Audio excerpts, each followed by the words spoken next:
All right. Just excited about tonight. This is Dr. B, your host. We are at the Fireside Chats on Thursday night, and every week we get to come together with as many people that want to jump on and talk to us who are part of becoming the person universe. And we just talk about, as you saw in the intro, we don't have a script. We don't know what we're talking about. I just invite a special guest on every single week. And every single week, we find ways to talk about the things that are interesting in folks' life. And so tonight I invited Zoraida Morales on. And Zoraida has become a really good friend of mine. And we get to chop it up all the time. We met in Pennsylvania, and then we've just been able to just have, just in some incredible times being able to talk to each other. One of the things that she was diagnosed with cancer several years ago, and now she has become a cancer survivor or cancer person that helps people out in ways that are, I think, not only just unique, but ways that help people get through it in ways. And so, what's kind of nice sometimes is, I don't believe that everybody has to go through everything in order to be a great coach. I think of like Bill Belichick, right? He was never an NFL football player, but he was one of the better coaches that ever played in the NFL. But there's something about being able to to be able to sit with somebody who's going through something that is so traumatic and so hard and so life changing, and to say, I know how you feel because I felt the same way before. And she has that. She has that empathy gene that some of us don't always carry and have with us. And I'm so thankful for her that she has it.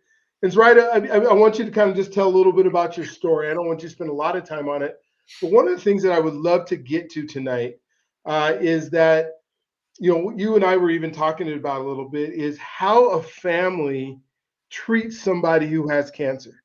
And sometimes the family doesn't know what to do, and they just act as if the person is normal and there's nothing going on. And even though they're tired, they're like, why are you tired? Do the dishes. And then there's some families that go, well, will you put them in a cradle and they can't get out and do anything? So I really want to explore that tonight. If you are a person who wants to, if you're watching this online and you're watching this live and you want to chime in or you want to get on, I'll leave the link on the bottom of the screen for you to be able to get on. And we'd love to have you if you're something you want to have, or I'll be watching the comments in the chat, and then have you be able to go ahead and put questions and comments in there as well. But it's all right. Go ahead. I would love for you to take the floor right now and just kind of explain to the rest of us what that has been like for you, and maybe certain things that can help us as we move through tonight. Yeah. So, like many other people, oh, thank you, by the way, for the invitation to be Absolutely. here and to have another conversation with you, because I love our deep conversations. So thank you.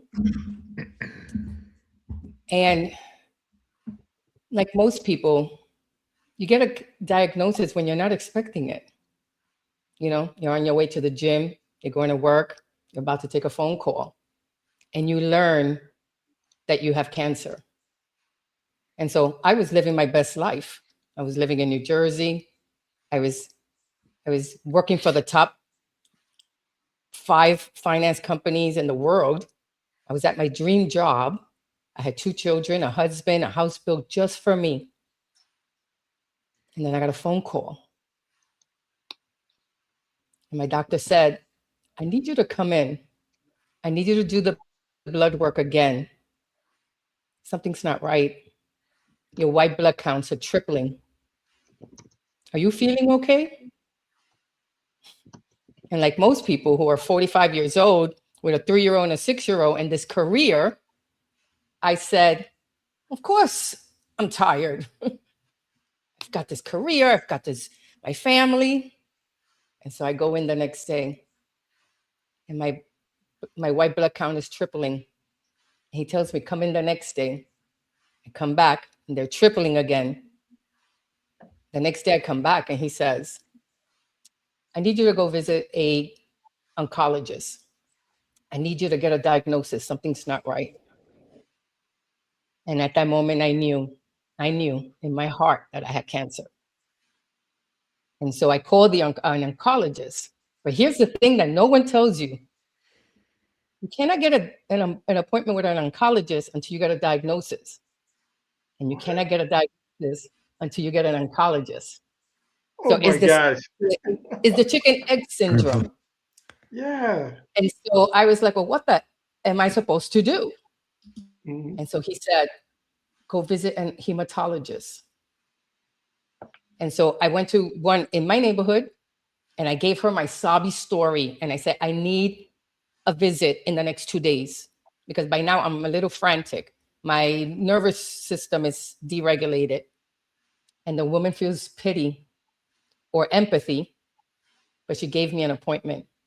And so that Friday, a week after my doctor told me that my blood work wasn't normal, a woman I've never met, a doctor that I do not have in my contacts, tells me, you have chronic myeloid leukemia. And I'm scheduling you for a bone marrow biopsy on Monday. Just like that. And I looked at her because it was shocking to my nervous system. And I said, check your chart again. You have the wrong patient, because I just didn't want it to be true. And then she repeated it in the same monotone way that she said the first time.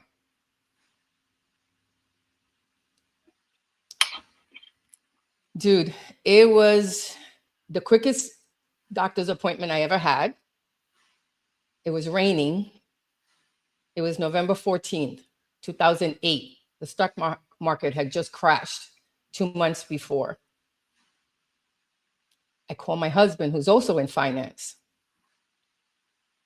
And I tell him, I have cancer.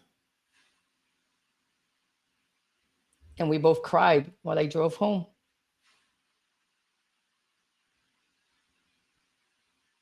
And my life was never the same after that. And if anyone's ever gotten a diagnosis, you know that at that moment, the life you had is gone. You just don't know it at that time.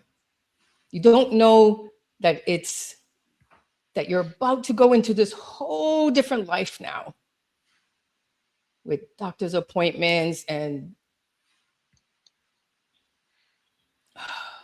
medication and symptoms and identity. Your identity, you lose your identity in that moment. Yeah. But let me say, 17 years later, I can tell you that it's been a gift. Not always, but it's what got me to be a cancer coach. And it's the best thing I've ever done. Wow. So I can tell you, my family was shocked. What? You're the strongest person I know. You could do this, girl. You got this. But they forgot to tell me how much they loved me. They forgot to tell me that they had my back. And that was only because when the survivor gets the diagnosis, it affects everyone, not just you. It affects everyone who you come in contact with, everyone who loves you. And everyone who loves you is operating from their own traumas, and they're operating from their own limiting beliefs. So they loved me the only way they knew how, by pushing and grinding. You got this. But they didn't realize that what I really needed was love. Love. I needed someone to say, I got you. I love you. I don't know what it feels like, but you're not alone. That's what I needed. That's what every person who gets a diagnosis, whether it's cancer or not, that's what they need to hear. Did I answer your question? I don't know now. so into my own story. I think we have it, but I want to dive deeper into the part where what you're looking for as a person who just got this diagnosis and what people are giving you. You know, you're saying that you needed them to say that they love you. Are there other things that they're feeling like you feel like you need, but is it hard to ask for that? Is it hard to say because you're just dealing with everything and you're going, you know, as the person who just got diagnosed, is there an expectation that they just do what you want them to do, or you have to act? I mean, what's, you know, I'm listening, thinking about the people who are watching tonight going, okay, I know somebody. We all know somebody in our lives that has cancer, but we don't know what to do. Like we're just shocked, like, man, I could lose this person and I don't know how to help them. So here's the thing. As a survivor, you don't know what you want either. You don't know. Okay. You've never been in that situation. But you do know that love wins. Mm-hmm. Does that make sense? That makes total sense. What I needed at that time was medical attention. I needed a diagnosis. I needed a medical treatment. My family couldn't give me that. My loved ones couldn't give me that. And I wouldn't expect that. But what I needed was to say, I got you. I got you. I love you. We're in this together. You're not alone. That's all you can say, because you can't say to me, I know what you're feeling. Because, dude, you have no idea what I'm feeling. Yeah. Because right now, my nervous system is deregulated. I'm just trying to, you know, hang on. But again, love wins. So I love the way one of my sisters said to me. One of my sisters said to me, I don't know what you're going through, but I love you. And I'm here for you. Whatever you need. That's what I needed. Well, that was the beginning. That was the beginning of what people need. They need to know that they're not alone. And this is why I became a cancer coach, because I don't want people to be alone. Yeah. Well, I think one of the first things that we think, we want to go in there and we want to comfort somebody, we're going to say everything's going to be all right. And nobody knows that. So you can't say that, you know, and no, then you can't say that.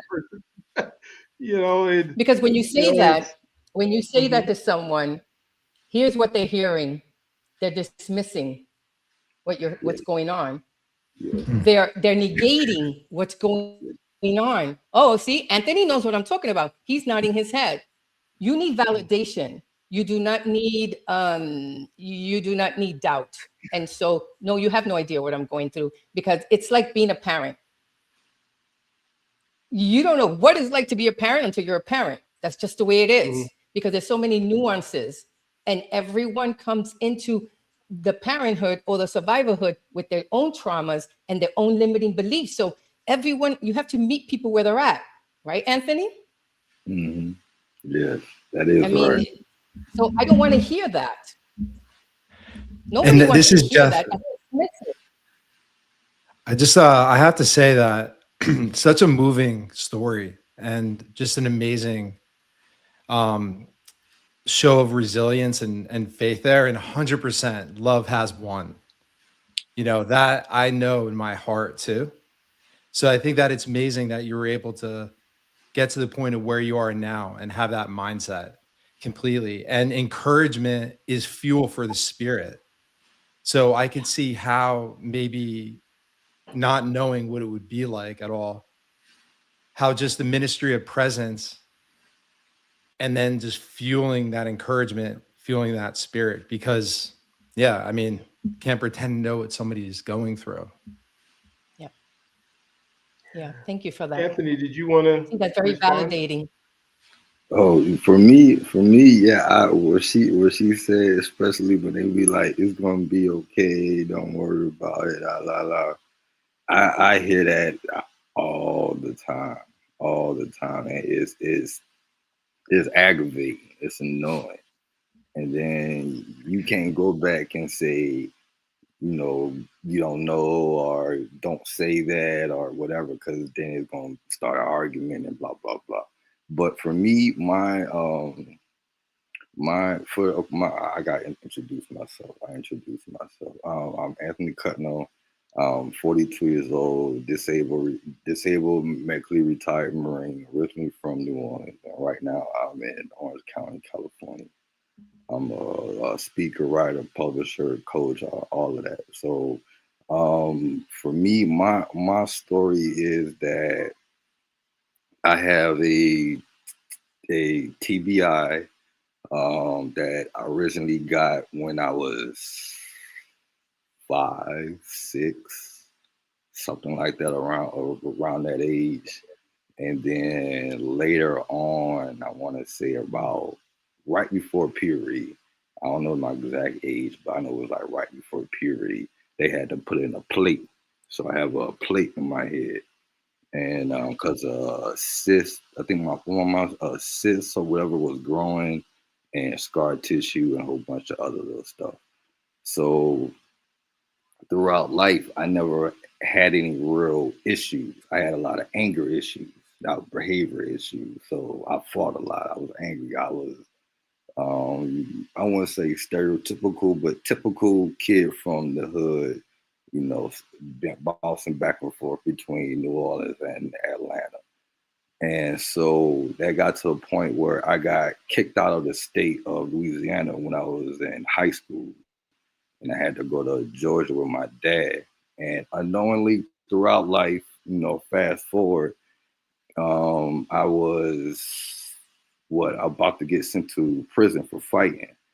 And so fast forward after that, my mom tricked me into going to the Air Force. So she took me to a recruitment office, had me thinking we was just going to the store or something. So I ended up being able to, yeah.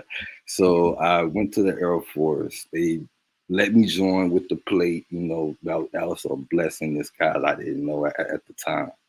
And so, but the same mindset got me kicked out of the Air Force. So I was getting kicked out of the Air Force, and 3 days later, I'm in the Marine Corps in Paris Island through my mom's job. And the Marine Corps is small, and everybody she worked with was a Marine.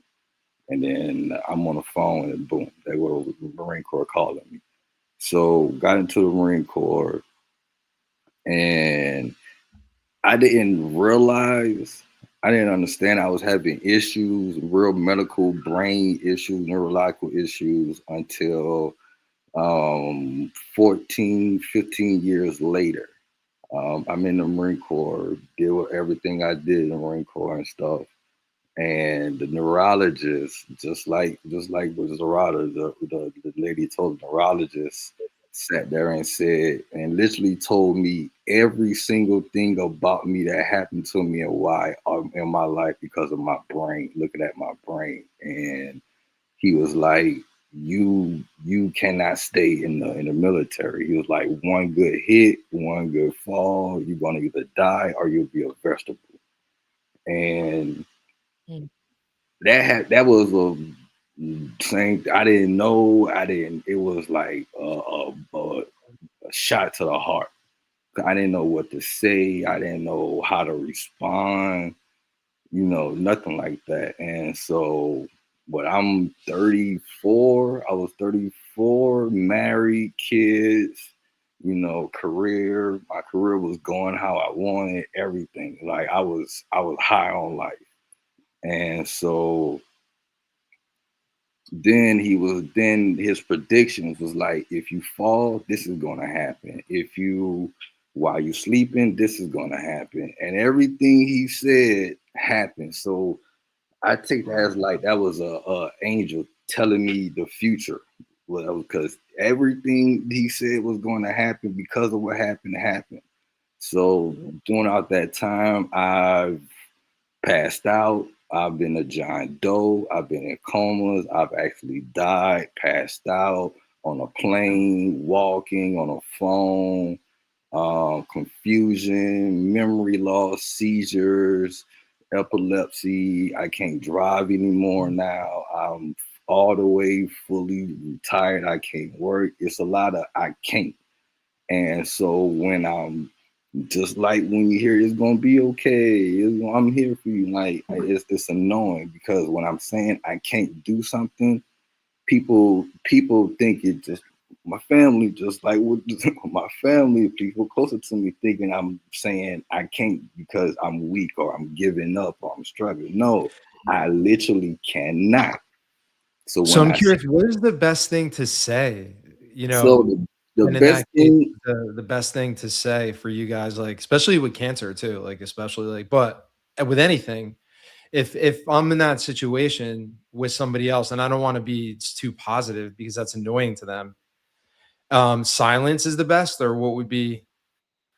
it for me Silence it is is not it would negate yeah, it. it's not for Oh, me. okay, It's like I'm present. real I, simple.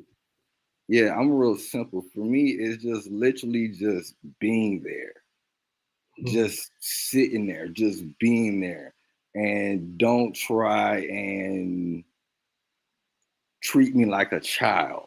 I'm still an adult. I'm still grown. I'm still alert. Da, da, da. So for me, is literally just being there and listening. yeah. When I You want to do be have seen and heard, is what you're Yeah. saying, Anthony. I yeah totally get that. Yeah. yeah, And so and sit and, there and and to listen. add to Jeff's question, thank you for that question. It's a really good one. Um, Here's the things that I like to hear and what my clients like to hear. And they want to hear is, how can I help you now? Mm. That's one question. Two, what are you feeling right now? Three, I'm about to go to the store. Can I pick you up some things? Do you need a ride to the doctor? Would you mind if I check up on you and see how you're doing? Can I come Mm. visit? Because you want to be seen and heard, right? You're still a human being. Yeah. And Yeah. so it's not a lot. I know, and I get it because, you know, I had a friend who, oh my God, bless her. She came with me to the doctor one day where when she knew that I was going to possibly get some news that was going to impede my active listening skills. And so she said, would you be okay if I went with you? And at that moment, I realized, Jeff, that, oh my God, I'm having a hard time asking for help. And how beautiful is she? And I'm going to say yes. And the Yeah. best thing that happened was we went to this doctor appointment and I didn't have to worry about listening and being emotional at the same time. I was able to just let somebody steer for a little Yeah. while. And so she had all these questions for my doctor. Yeah. And It seems like framing the questions a certain way, that art of asking questions, but softly delivering it. I that makes sense. And that's, you know what? I yeah, would have never thought to do it like that. Yeah, and then yeah, I will also say I will also add to that taking into account the actual individual. Like for me, I was the head of the household. I was a provider. I was a protector. I was, and that's something that I was actually raised to actually be from my mom's side and dad's side. So for mhm, me, being a father with kids and an active father, and having that taken away and then having the ability to actually provide, protect, and do the same yeah, thing. And like I say, just being there and not being asked what I need, and I'm still having to, you got to do this, you got to do this, this has to be done, this has to be done. I can't do that anymore. So ask me what I need instead of telling me what you yeah, want and what you need from me, yes, because yeah, I'm not the same anymore. Now, yeah, mhm, now I have to humble myself to accept the help and this and that, but at the same time, have to humble myself to ask for it. So mentally, I have to we have to be I wouldn't say a child, but at the same time, that child mind, I guess you could say, asks, I Yeah, need I this, I understand. need that. But on the same tend from the person that wants to do that, if it's genuine, ask what we need, or just be there, and then you can observe and actually watch, Yeah. so that Yeah. it won't be a fully, I need this, take me there, can you do this, can you do that, can you do this. You actually, like her friend was saying, let me go to the doctor with you instead of doing all of that. So I still have that sense of independence and sense of, okay, I'm comfortable enough and I feel safe enough to ask for help. Such a good point. Such a good Okay. point, because we lose our identity. You Yeah. just you said it so clearly. You were the head of household. You're the provider. You were groomed, right, to do that. Your parents, both of your parents, brought you up that way, and now you couldn't do that without help. And so Yeah. you lose your identity, and now you're struggling with that. And now, if you were like me, and it seems like Anthony as well, we had a hard time asking for help because we had those limiting beliefs that asking for help was a sign of weakness. Then, unless you go through that metamorphosis, especially the one I had to go through, where I had to start learning, I had to recondition myself that asking for help is not weakness, is actually strength, because there's sovereignty there, there's awareness there.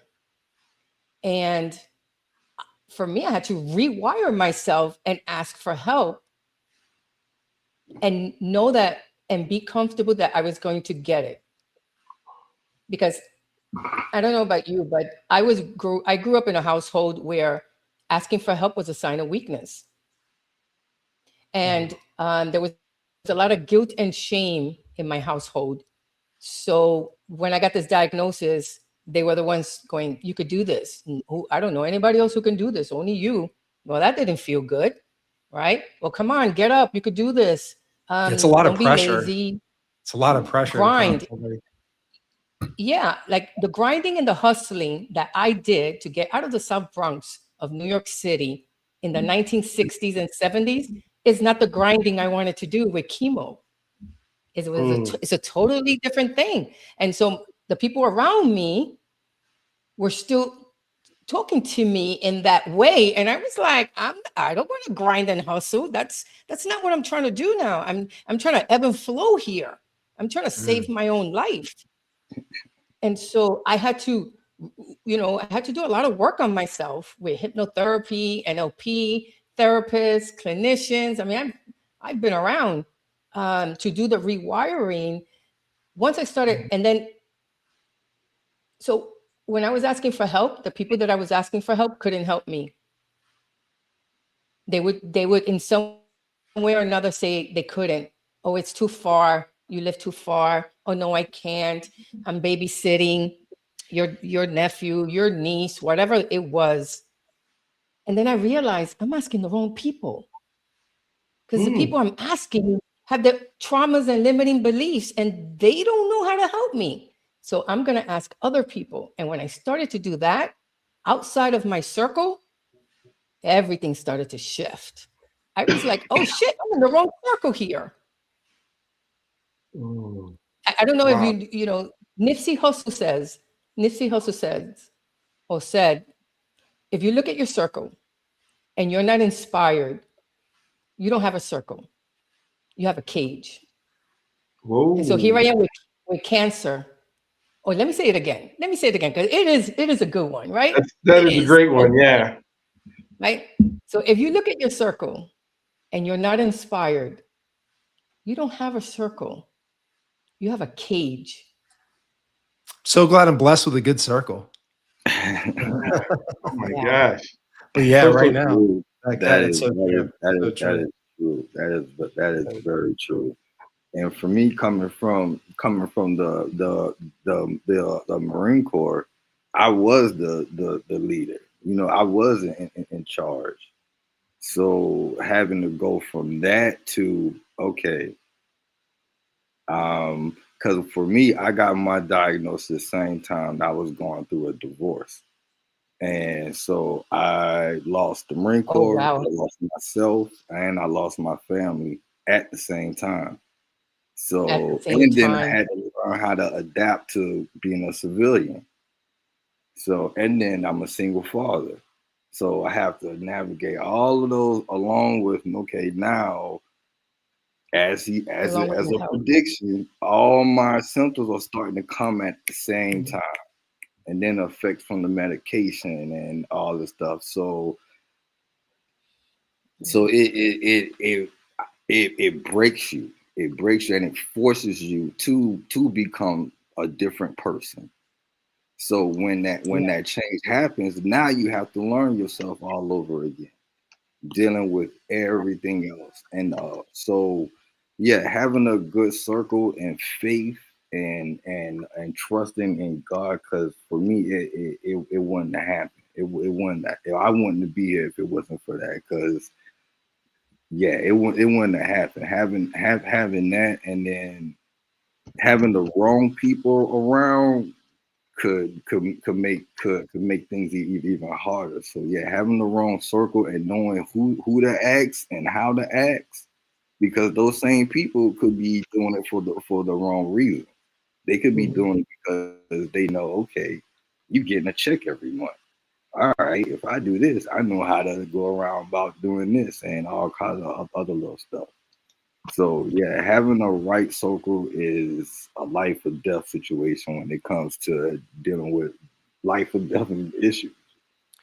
Yeah, I would love to ask a question here that because both of you mentioned anger, and when I think of both each of you in your stories talked about several things happening at once, because it never just happens in isolation, right? You know, for Zoraida, it was the stock market crashes. We don't know what's happening in the world, and then 2 months later, you know, because they're both in finances, and there aren't finances is off the chain, not happening, and at the same time, she gets cancer. You are going through a divorce. You're leaving the military, and there's got to be this anger that's inside. And I want to know, how are you dealing with the anger, and is it lashing out at family members or lashing out at the wrong circle and not caring? Is it, you know, is it a feeling of giving up, or I don't want to fight because I'm so angry? How do you get through, because there's so many people that get angry or whatever the emotion is, and they get stuck in the emotion, and they don't get out of it for so long that the whole world goes apart. So love to hear how both of you were able to move through that and make it so it isn't just anger all the time, or maybe it was, and maybe that's the season that you guys have to go through, or that we have to endure as people that are being trying to be helpful and just being loving and loving back. Well, I think anger looks different on everyone, right? It Okay. all depends again what what you come into, who you were before you got this diagnosis. What were your limiting beliefs? What were your generational traumas? What were your generational stuff, right? That you're carrying with you. So when I got my diagnosis, yeah, I got angry, and I told God, that's it. I don't want to see you again. Hmm. Now, I didn't grow up with religion. My mother's agnostic. Um, and so, and I had issues with the church because I don't agree with a lot of their stuff, but I grew up as a Catholic. And so I was like, F you, how dare you do this to me or let this happen? I'm a kid growing up in the South Bronx of New York City into generational poverty, generational trauma. I just had 4 miscarriages before I had my children. I had my first child at 40 years old, and now I have cancer. Fuck you. I was like, that's how I felt. That was the only anger that I really kind of, because the way I took that anger was, okay, I have cancer. What do I have to do? I have to take chemo. Okay, what do I have to do? That's the way I took it. I mean, I went to college for a year at night while taking chemo, because I was like, they're not I'm not going to let this change who I am or change my trajectory. I mean, I was starting college again a week after I got the diagnosis. I had already paid. And my anger was like, I'm going to do it anyway. That was my mind and ego. My mind and ego were going, we're going to do it anyway. We are the strongest people we know. Nobody could tell us. We're not going to let this change our trajectory. But here's the thing. I didn't take my heart into consideration. It took years for that to happen. Yeah. I mean, I worked out every day. I don't know. I mean, everyone has a different trajectory. I mean, you know, I was just like, I'm going to be the best person I could be. The hell with this shit. Don't tell me. That's how I took it. And what did I do? I ran myself ragged, because my mind and my ego were just like pushing and grinding. It's all I ever knew. You default to what is comfortable. I was comfortable pushing and grinding. And it took 10 years while taking chemo, because I took chemo for 13 years. So it was like year 9, I think. I was like, what the heck is, like, all of a sudden I got, something happened and I got this little whisper. And the whisper said, how do you want to live? I was like, oh shit. Oh shit. How do I want to live? What are you hungry for? Oh boy. That was when I started. I was like, I'm not happy. At that moment, I realized how dead I was on the inside. And that's why I was hustling and grinding, because I was just, I was doing that, you know, that ball in the pool when you're a kid and you're pushing it down. That's what I was doing. I was pushing all my feelings down. I wasn't letting my heart feel it. Right. And so I was pushing everything down, and I said, okay, I've got to let everything come up to the surface so I can have this breakdown and then have all those breakthroughs. Because that's how you get the breakthroughs. You gotta hit rock bottom. And then 2 years later, I asked for a divorce, which took me down another spiral, because I'm taking chemo and I'm asking for a divorce. And everybody's going, what the F are you doing? But I knew that was the right thing. And I knew it here. See, now I was thinking with my heart by year 10. Here, I was like, I'm not dead inside anymore. I know what I got to do. I'm not going to stay in a situation that doesn't work for me just because I'm afraid. Fuck that. Do you think that God was teaching you a lesson there? Oh yeah. What was the lesson for you that you took out of it? So you specifically. You know what my lesson was? And I learned lots of lessons, and I still learn them, Jeff. Yeah. Oh, I do too. All the time. I had to learn devotion to self. I had put everyone in front of me for my whole entire life. So I was groomed. I come from a Puerto Rican household. I'm the oldest, and I'm a woman. So I was groomed to take care of my siblings and defer to my elders. Now, my mother went to college at night for 10 years and worked during the day. And there were 4 of us, under 6, and I was the one in charge. I had to learn to lead myself at 6 years old. Yeah. Now, I get it. She got us out of the South Bronx. She went to college for 10 years. She went into corporate. We moved out of the South Bronx. And she changed. She did everything for us.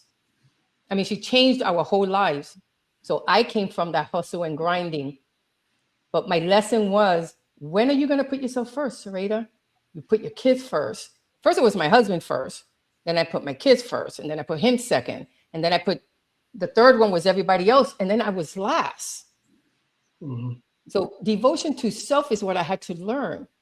Because once you put that mask on first, then you can help others. Then you can love others. But you got to love yourself first. And loving yourself first is not a mani-pedi and a back rub once a month. You know, loving yourself first means you're not letting your mind and your ego run over your heart. It's not, you're not people pleasing. You're not doing things you don't want to do. You're not putting other people's ask before your own. Didn't So I Gandhi had or to learn. didn't Gandhi say, or I could be mistaken, Brian, maybe you know, or Anthony, I will not let men or walk in my mind with dirty feet or something like that. Gandhi said to not let those negative thoughts in there. Something to that manner, like not to walk with dirty feet in there. So much easier to say than it is to do. Oh yeah. Yeah, put it in Yeah. practice.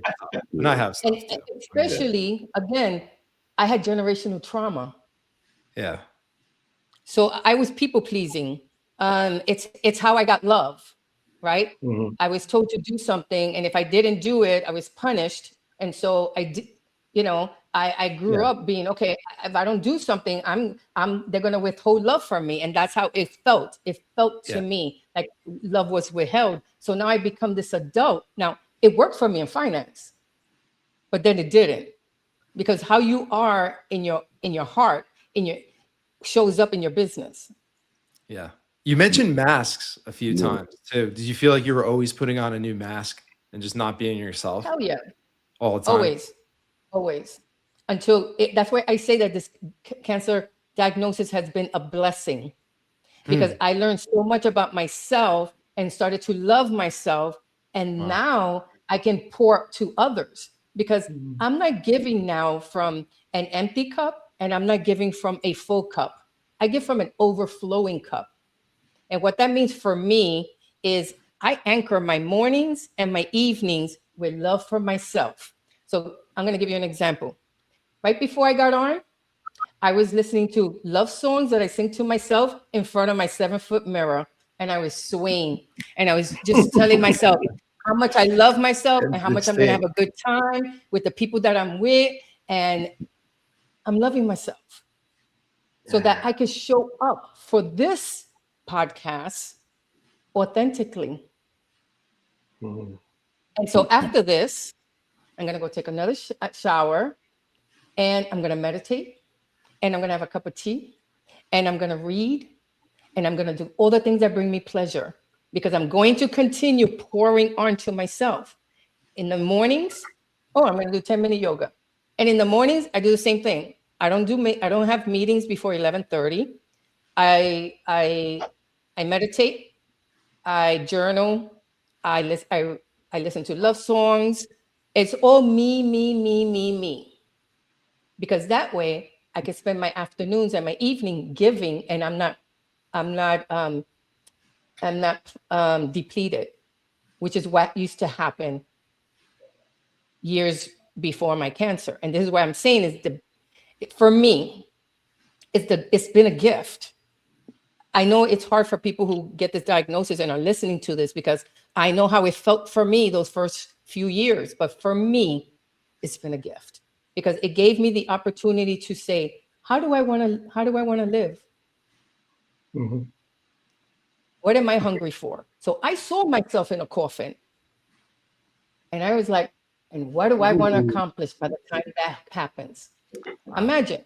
And I tell people, don't wait till you get a diagnosis to see yourself in that box and then decide how you want to live. Do it now. Do it Yeah, now. there's an exercise also too where people they write letters as if they were the person looking over them on their deathbed too, which is an interesting exercise to do. Think about what you want people to say. So when I'm no longer here, I already know what they're going to say. They're going to go, oh my God, she created this ecosystem. She's the pioneer. We've never heard of this before. Zoraida Morales recreated that. And she created it from the scars. Wow. That's what they're going to say. Love that. And so I'd love to know, you guys have spent, you and Anthony have spent time in the hospital. And the hospital can be this place where everybody, I'm a chaplain at a rehab center, so I don't usually go to like the emergency room unless they call me over there. But it can be this place of chaos. It can be this place where every emotion under the sun is there. You guys have both come through your anger stage. I mean, I'm sure there's still some of it. When you show up to the hospital now, or you show up the last few times you were there, how do you are you trying to help others that are there get through stuff as you're talking. I can imagine when you're sitting in chemo and there's other people that are there, or you're coming out of surgery and there's other people that are in rooms. What's that conversation like to the other patients that are freaking out because it may have been their first time there, and how do you help them through it? I'd love to hear that. That's an interesting question, because I'm about to have a 5-hour iron infusion appointment in a couple of weeks. So I'm going to sit in a chair that I sat in years ago, but this time it's for iron, but it's going to feel the same in my body. Right? I'm gonna go to that chemo area. I'm gonna be surrounded by people who have cancer or have or doing what I'm doing, right? And I have no choice. I have to do this. This is because once you have a diagnosis, you are never 100%. There's always other issues that come up, because so I now have to sit back in that chair. Yeah, and right? for me, and so going to the hospital and being in the hospital, it wasn't that bad. Now the first time that I ended up in the hospital, I didn't know I was there until I actually woken up. That's when I was John dope. But it was I say now when I go, I'm preparing myself depending on the appointment that I'm going for, whether it's one of my neuro appointments or therapy appointments or whatever. I'm preparing myself mentally for the bad news, or like, okay, now you can't do this. Now we found this. And when I'm talking to people and stuff, if you see me and meet me in person, I look perfectly fine. Nothing is wrong with me. I look like nothing is wrong with me and that stuff like that, because everything is internal, and you won't know unless you see the scar and you ask about the scar, or something like that. But when I'm talking to people, I get I get a lot of, oh my God.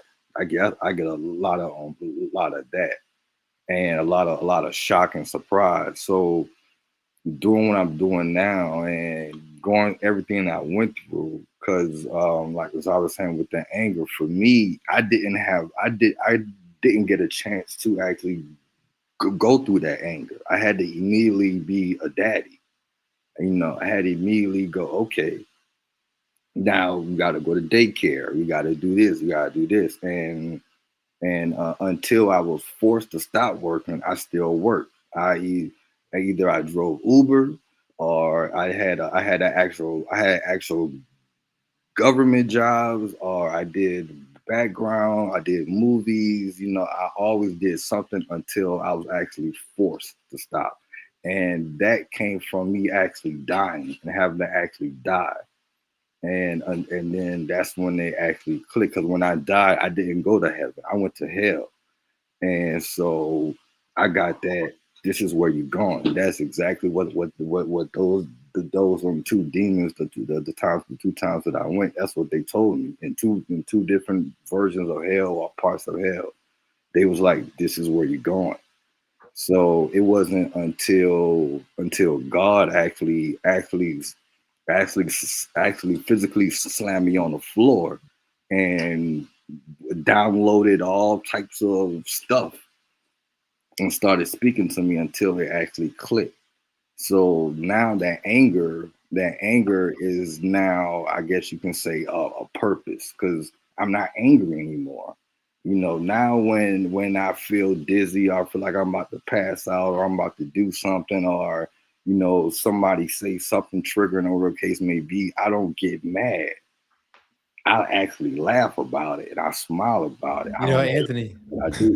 Anthony, I have a little something in common with you too. Like growing up, early 20s, I experimented with drugs, but I had bipolar, which was a late diagnosis, and I had a manic episode where I was John Doe. Nothing like obviously your life or nothing like that. Not anything like in comparison, but I had went to the ICU. It was very serious. I had a near-death experience, the whole nine. But to circle back to what Brian was asking, if I do go back, to any hospital or anything like that. I have such an appreciation for the nurses, like, and the staff. It's not really like a freak out of what I went through, but I went to one spot that was kind of a good experience at when I needed it. It was that wake up call you were talking about before. Really, it was that kind of something that I had needed at that time, I think, to be like, all right, ignored some things before. Also, a call from God I felt at that time, went the other way with it, had a little bit of an experience there. So that in the spiritual end, but on the physical end too, there was a lot of weight loss and things like that. So yeah, it really, to me, it's great to see, just when the staff is doing their thing, and then just appreciation of the place itself. Yeah, I totally agree. I mean, I didn't have to go to the hospital. I had leukemia. I had chronic leukemia, so I was in stage 1. I spent a lot of time at doctors, and I had a lot of surgeries afterwards, but everyone's cancer is different. But I know that me going through this diagnosis helped me create the 3 pillars of nutrition, because I was trying to heal myself on the inside, right? I was trying, because you have a doctor and they give you a diagnosis and then medical treatment, but what about the inside? And so I started to eat clean. I started to learn about nutrition. I learned how to read ingredients listings. I always exercise, so I had that down packed. But then I had to work on my mental stuff. I had to work on the mental clarity. I had to manage that fear, that anxiety, the stress. I had to quiet my mind and my ego, and to have them follow and support my heart, so that I could lead from my heart.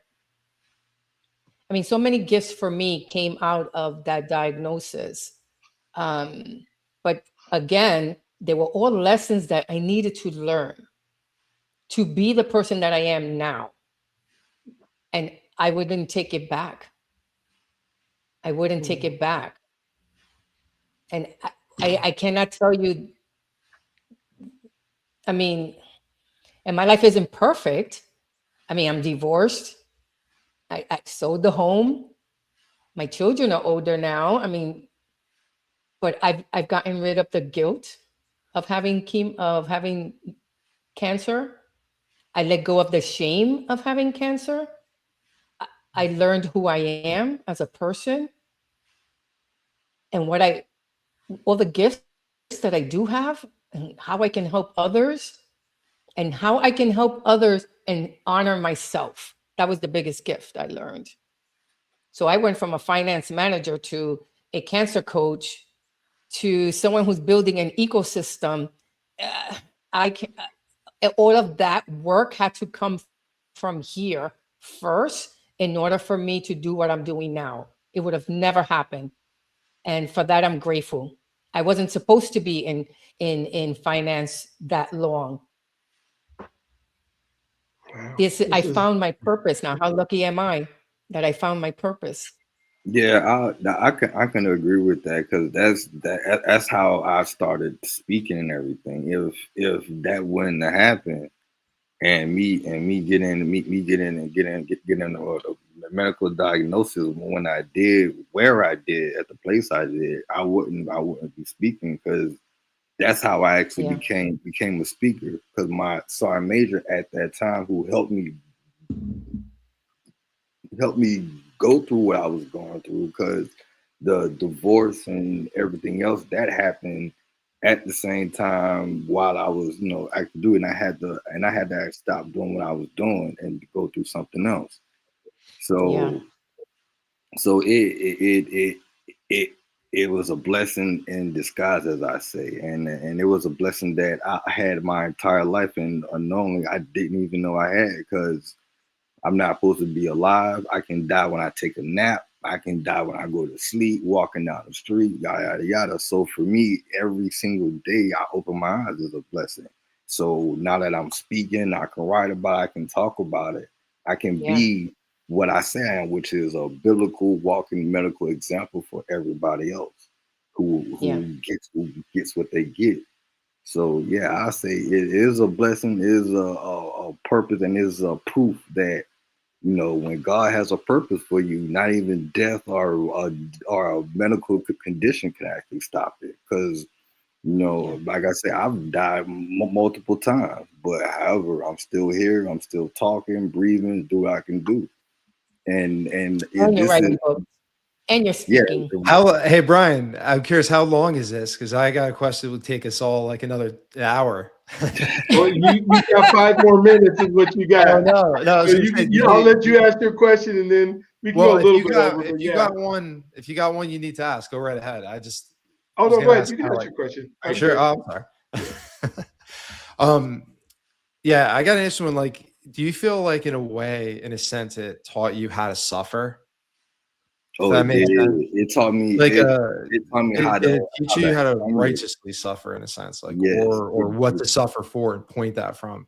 Yes, it did. It taught me, because when I tell you this, the very night and the very week that I started speaking, because I didn't go looking for the business. I didn't start the business to do it. It came to me. The night that this actually started, and my first year or two, I want to say, in speaking in business, as y'all was seeing me doing, I was doing on all the stuff I was doing, I was homeless. I was homeless. So, and when the night that I got a phone call from my sergeant major, 5 minutes, 10 minutes before that, I was laid out, flat out on the floor, screaming and crying. Yes, Lord, I understand. Yes, Lord, because he sat me, like when I say he threw me on the floor, that was that night.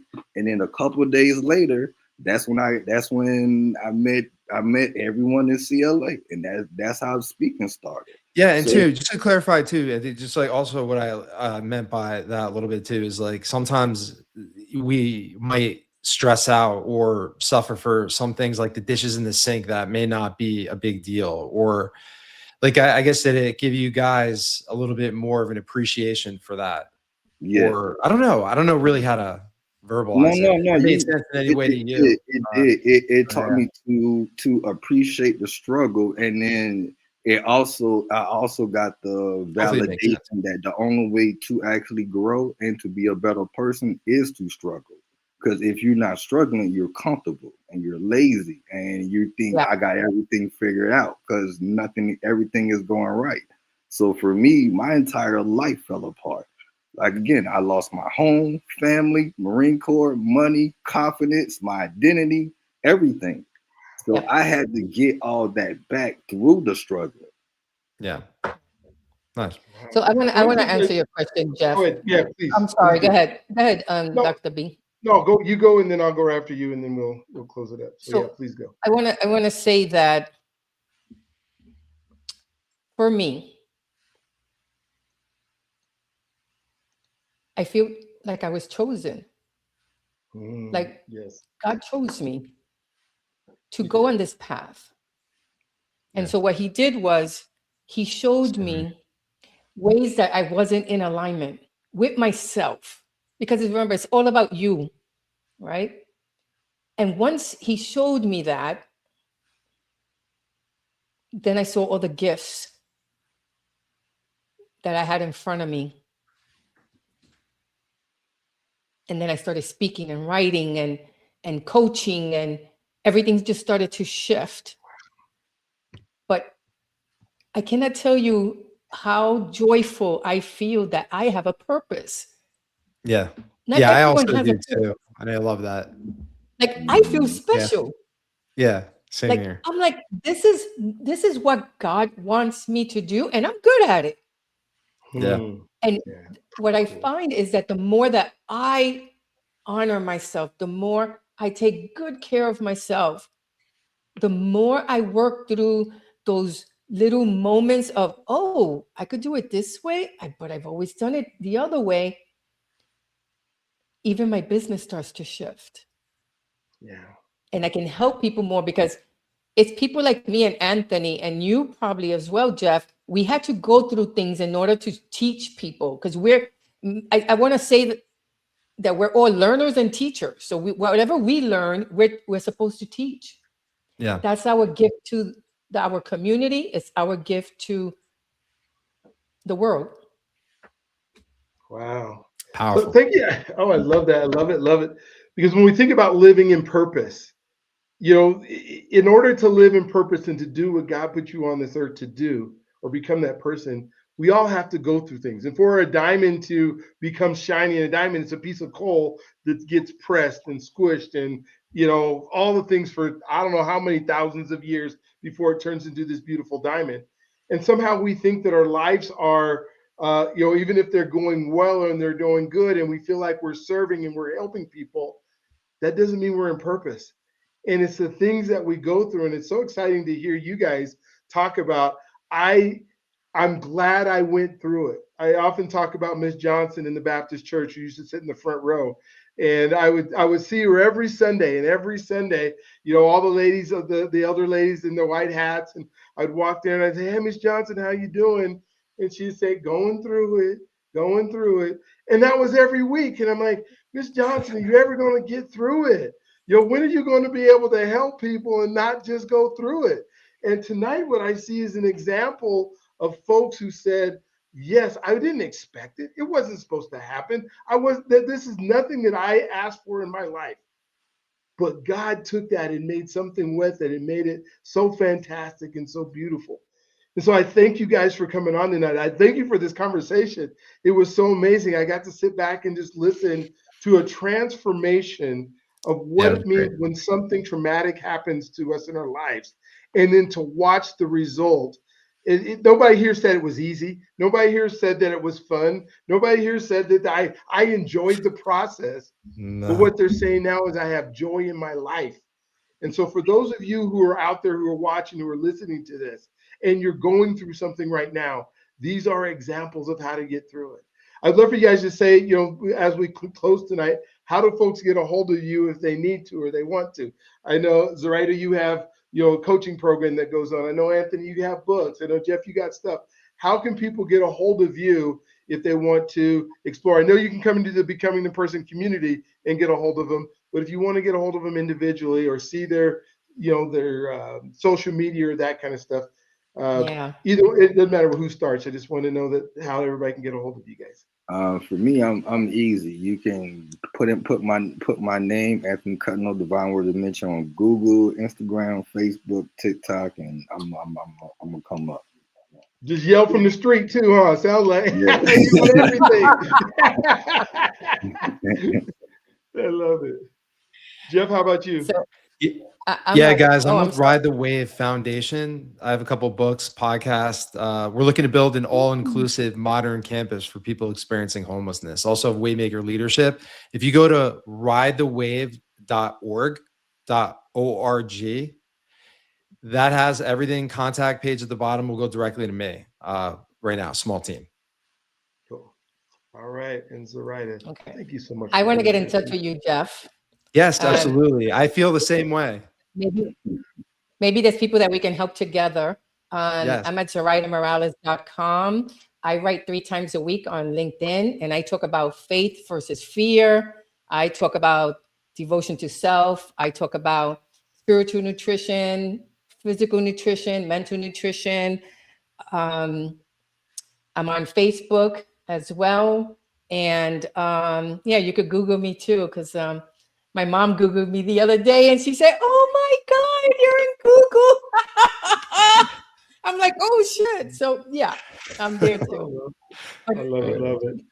Thank you guys for being. Oh, go ahead. Oh, I just wanted to leave your audience with one quick thing. And I just wanted to say that hope is your birthright. Hope and joy is your birthright. Yeah. Remember that. No matter what you're going through. I know, I feel it. But hope is your birthright. So just know you can get through this, and reach out to any one of us. We'll be happy to tell you how we went through it. Love that. Cool. I love it. Well, thank you guys for being on tonight. Thank you for just spending the time. I am very honored that whether you're watching or you're a guest on here, that you're willing to spend your time with us today.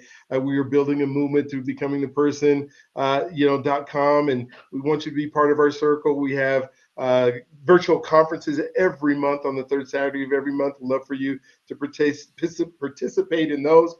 Becoming through action.live. Zoraida will be a speaker. Again, as we move through each of the months, every single month this year. And I just want to let you guys know you are God's greatest gift, and He loves you if you allow Him to. You are also the answer to somebody else's prayer. Somebody tonight is praying, and if you are aware and listening and attentive, you will show up for them in a way that nobody can ever believe that it is. So I want you guys to have an amazing, awesome, incredible night tonight, and you are God's greatest gift, right? You are born for greatness, and stay that way. And as Zoraida said, hope is your birthright. All right, you guys have an amazing night. Thank you all for coming on tonight.